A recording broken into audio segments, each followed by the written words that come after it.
at ang mga bisita.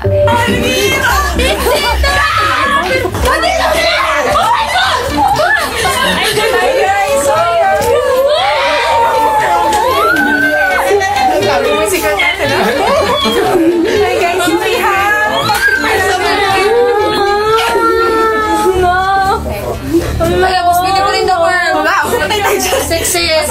Eh, ganda pa dito, oh.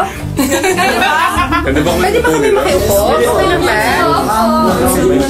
Darna! Gagawa pa lang sawa-sawa ka sa mga fans, ma'am. Pero talagang sobrang masaya ako. Sa TV na talaga kita nakita, ma'am.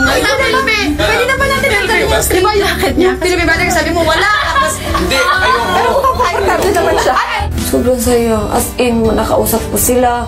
Sobrang gana sa piling kuya. Uy na, mga artista. Tapos sobrang bait pa nila. Ano? Hindi? Ito ang papas.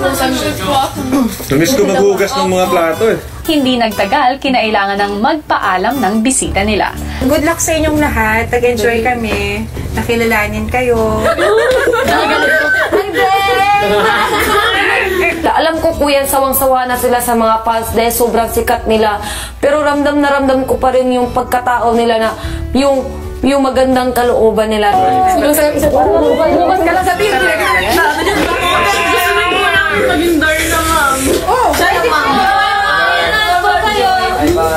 Bago magpaalam ang tatlo, nag-imbita sila sa kanilang bagong proyekto.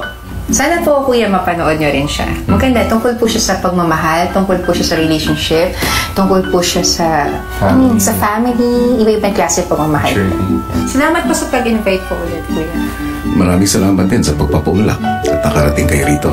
Samantala, sa loob ng bahay, hindi pa rin mawala ang kilig ng teen housemate. Ang sobrang tagal pa! Ganito. Yan lang sila. Siya yung Darna, Wonder Woman ng Philippines. Everyone knows them, like in the Philippines. Abangan bukas!